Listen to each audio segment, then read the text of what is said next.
خلفائے راشدین عام طور پر تو ہم کہتے ہیں حضرت ابو بکر، حضرت عمر، حضرت عثمان، حضرت علی. میں نے اپنی ذاتی رائے، حقیر سی رائے عرض کی ہے، اس میں حضرت حسن کا دور بھی شامل ہونا چاہیے 6 مہینے کا. تب وہ 30 برس پورے ہوتے جو حدیث میں آیا ہے کہ خلافت جو ہے وہ 30 برس رہے گی، اس کے بعد ملوکیت شروع ہو جائے گی. تو ملوکیت کا پہلا قدم یہ تھا کہ حضرت معاویہ نے طاقت سے بزور خلافت حاصل کی. اس لیے ان کو خلیفہ راشد ہم نہیں کہتے. البتہ یہ ضرور ہے کہ ان کا دور بہت پرسکون دور تھا.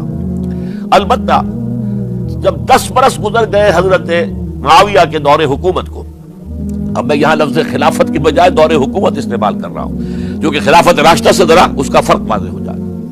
تو اس وقت ایک اور صحابی، جلیل القدر صحابی مغیرہ ابن شعبہ رضی اللہ تعالی عنہ، وہ حضرت معاویہ کے پاس آئے اور انہوں نے یہ کہا کہ دیکھیے، اگر آپ نے اپنے بعد اپنا جانشین نامزد نہ کیا تو ہو سکتا ہے پھر فسادات پیدا ہو جائے، پھر مختلف لوگ خلافت کا دعویٰ لے کر کھڑے ہو جائیں، پھر خانہ جنگی ہو جائے. 5 برس کی خانہ جنگی میں 1 لاکھ سے زیادہ مسلمان شہید ہو چکے ہیں، قتل ہو چکے ہیں، ہلاک ہو چکے ہیں. اب دوبارہ وہی دور نہ آ جائے، لہذا آپ اپنا جانشین نامزد کر دیجئے. امیر معاویہ ریلیکٹنٹ تھے، لیکن انہوں نے دلائل دیے، دلائل مضبوط تھے. انہوں نے کہا کہ اب کبار صحابہ دنیا سے رخصت ہو چکے، وہ جماعت کہ جن کی تربیت اور تزکیہ، جن کی تعلیم حضور نے خود کی تھی اور ان کو اندر سے پاک کر دیا تھا، ان کی نیتیں بالکل پاک ہو چکی تھی، کوئی نفسانیت ان میں نہیں رہی تھی، وہ جماعت تو اکثر و بیشتر اب ختم ہو چکی، فوت پا چکے، وفات ہو چکی. لہذا اب جو ہے اکثر و بیشتر نو مسلم ہیں جو بعد کے فتوحات کے ذریعے سے اسلام لائے ہیں. لہذا ان کے اندر نہ وہ پختگی ہے، نہ ان کے اندر وہ تقوی ہے، نہ تدین ہے، نہ اصول پرستی ہے. اسلام کی پوری تعلیمات جو ہیں وہ ان کے وجود کے اندر، ان کے شعور کے اندر گہری اتری ہوئی نہیں ہے. لہذا اب صورتحال وہ نہیں رہ سکے گی جو حضرت ابو بکر یا حضرت عمر یا حضرت عثمان یا حضرت علی کے زمانے میں تھی. لہذا آپ نامزد کیجئے. یہ بھی بتا دوں کہ مغیرہ ابن شعبہ کون تھے رضی اللہ تعالیٰ عنہ.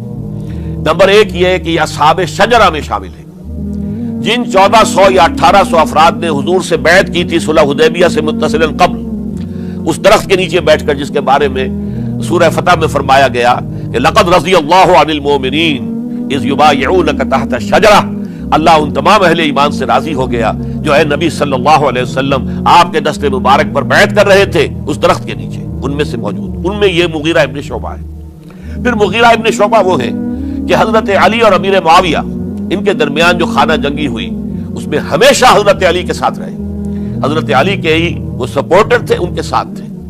اس پہلو سے اچھی طرح سمجھ لیجئے کہ یہ نہیں ہے کہ وہ در حقیقت کو پہلے سے وہ امیر معاویہ کے ساتھی تھے، نہیں.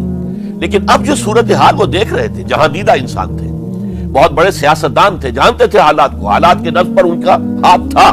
لہذا انہوں نے یہ مشورہ دیا اور پھر امیر معاویہ نے اس مشورے کو قبول کر لیا اور یزید کی ولی عہدی کا اعلان کر دیا. یہ بالکل مڈل ہے حضرت امیر معاویہ کے دور خلافت کا درمیان.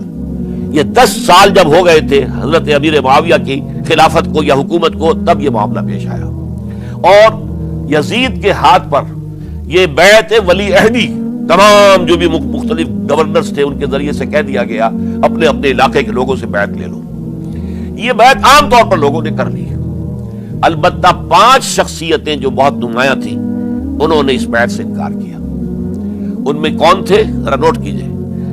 حضرت ابو بکر فوت ہو چکے، ان کے بیٹے عبد الرحمن ابن ابی بکر. حضرت عمر فوت ہو چکے، ان کے بیٹے عبداللہ ابن عمر. حضرت زبیر فوت ہو چکے، ان کے بیٹے عبداللہ ابن زبیر. حضرت عباس فوت ہو چکے، ان کے بیٹے عبداللہ ابن عباس.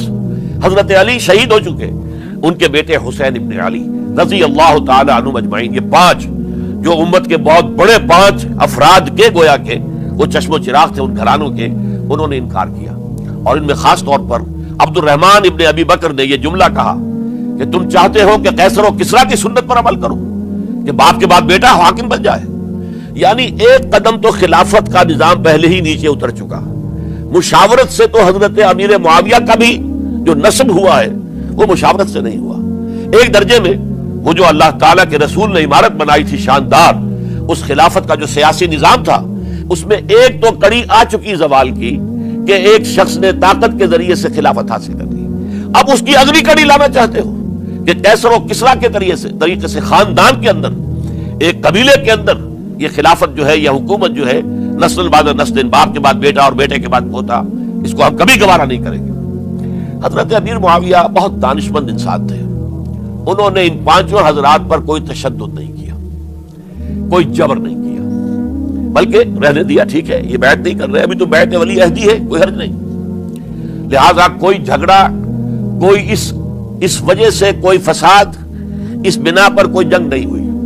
10 سال گزر گئے، یعنی 10 سال تک یزید ولی عہد رہا ہے، 10 سال تک، اور اس سوائے ان 5 بڑی شخصیتوں کے جو پوری امت تھی، عوام الناس تھے، ان سب نے اسے قبول کیا۔ یہ صورتحال اب جب پیدا ہوئی جب حضرت امیر معاویہ کا انتقال ہو گیا، یہ سن 60 ہجری ہے، اب سوال پیدا ہوا کہ وہ ولی عہدی کی بیعت اب بیعت خلافت میں منتقل ہو جائے گی، لہذا پھر یہ ہوا کہ سب لوگوں سے، سب گورنروں کو لکھ دیا گیا تمام صوبوں کے اندر کہ اپنے اپنے لوگوں سے بیعت لے لو۔ ظاہر بات ہے کہ وہاں کوئی ریفرنڈم نہیں ہوتا تھا، کوئی ووٹ نہیں ہوتے تھے کہ اس کی پرچیاں ڈالی جا رہی ہوں، ایک ایک شخص سے رائے لینا نہیں ہوتی تھی، بلکہ اس وقت کی جمہوریت یہ تھی اور شورائیت یہ تھی کہ ڈفرنٹ کلینز ہیں، ڈفرنٹ فیملیز ہیں، ڈفرنٹ ٹرائبز ہیں، ان کے سردار، ان کے بڑے لوگ، ان کے اہم لوگ بیعت کر لیں تو گویا کہ سب کی بیعت ہو گئی۔ وہ ایک قبائلی نظام تھا اور اس میں یہ نہیں تھا نظام کے ووٹ بنے ہوئے ہوں اور اس کی پرچیاں ڈالی جا رہی ہوں، تو تمام عالم اسلام نے گویا کہ بیعت قبول کر لی اب یزید کی بحیثیت خلیفہ۔ اب وہ جو 5 آدمی تھے ان میں سے ایک فوت ہو چکے تھے، حضرت عبد الرحمن ابن ابی بکر رضی اللہ تعالی عنہما، دونوں فوت ہو گئے، لیکن باقی 4 رہ گئے۔ ان 4 کو نوٹ کیجئے، یہ بڑا سینسٹیو ایشو ہے جس پر میں اب گفتگو کر رہا ہوں۔ ان 4 میں کون ہے؟ عبداللہ ابن عباس، عمر میں سب سے بڑے وہ ہیں، اور ان کی شان یہ ہے کہ انہیں حبر الامہ کہا گیا ہے، امت کے سب سے بڑے عالم، اور قرآن مجید کے وہ سب سے پہلے مفسر ہیں۔ اصل جو جتنی بھی تفسیری روایات ہمیں ملتی ہے حضرت عبداللہ ابن عباس کے شاگردوں سے، تابعین سے، لہذا ان کا بہت اونچا مقام ہے۔ حضرت عبداللہ ابن عمر، ان کا مقام بھی آپ کو معلوم ہے، حدیثوں کی کتنی بڑی تعداد ہے جو عبداللہ ابن عمر سے مروی ہے، اور اس کو سلسلۃ الذہب کی پہلی کڑی کہا جاتا ہے۔ روایت حدیث میں جو سرہنی زنجیر ہے اس کا آغاز حضرت عبداللہ ابن عمر ہے۔ ایک طرف یہ دونوں ہو گئے، ان دونوں کی رائے کیا ہوئی؟ اگرچہ کام غلط ہوا ہے، یہ اس طریقے سے قیصر و کسریٰ کی روایت پر عمل کرنا غلط ہے، لیکن یہ اتنی بڑی غلطی نہیں ہے کہ اس کی وجہ سے باہمی جنگ و جدال ہو، خونریزی ہو، ایک دوسرے کی گردنیں کاٹی جائیں اور فتنہ و فساد پیدا کر دیا جائے۔ لہذا انہوں نے یزید کی بیعت کر لی۔ 2 حضرات رہ گئے، یہ نسبتاً نوجوان ہیں، ان دونوں کی پیدائش ہجرت کے بعد ہوئی ہے۔ ہجرت کے بعد پہلا بچہ جو مہاجرین میں پیدا ہوا ہے وہ عبداللہ ابن زبیر ہے، بلکہ کچھ عرصے تک مہاجرین میں جب کوئی پیدائش نہیں ہوئی تو وہ مکے مدینہ کے منافقین نے کہنا شروع کر دیا تھا کہ یہ یہاں کے کمزور ہو گئے، نامرد ہو گئے، ان کی اولاد اب چلے گی نہیں۔ تو عبداللہ ابن زبیر جب پیدا ہوئے، اور آپ کو معلوم ہونا چاہیے وہ حضرت ابوبکر صدیق کے نواسے ہیں، حضرت عائشہ صدیقہ کے ہمشیرہ حضرت اسماء کے بیٹے ہیں عبداللہ ابن زبیر، اور زبیر بہت شجاع، بہت ہی بہادر انسان تھے۔ تو عبداللہ ابن زبیر کے اندر بھی وہی کیفیات تھی۔ انہوں نے کہا نہیں، اس غلطی کو ہم برداشت نہیں کریں گے، خونریزی ہوتی ہے تو ہو، لیکن ہم اسلامی نظام کو نیچے اترتا ہوا نہیں دیکھ سکتے۔ جیسے کبھی حضرت ابوبکر نے فرمایا تھا ایبدل الدین وانا حی، کیا دین میں ترمیم اور تنسیخ کر دی جائے گی، دین کو بدل دیا جائے گا، دین میں تحریف کر دی جائے گی، جبکہ میں ابھی زندہ ہوں، میں جیتے جی یہ نہیں ہونے دوں گا۔ حضرت عبداللہ ابن زبیر کی یہ رائے ہوئی، وی ہیو ٹو چیلنج، ہم مقابلہ کریں گے، ہم اسے پیسیولی قبول نہیں کریں گے۔ انہوں نے بیعت سے انکار کیا اور مدینہ چھوڑ کر مکے جا کر حرم کے اندر پناہ گزین ہو گئے۔ یہی معاملہ حضرت حسین ابن علی رضی اللہ تعالی عنہما کا تھا، وہ بھی نہایت شجاع، نہایت جری، نہایت بہادر۔ انہوں نے بھی کہا کہ یہ غلط قیصر و کسریٰ کی روایت جو شروع ہو رہی ہے اسے ہم نے ریزسٹ کرنا ہے اور اسے ہم آگے نہیں چلنے۔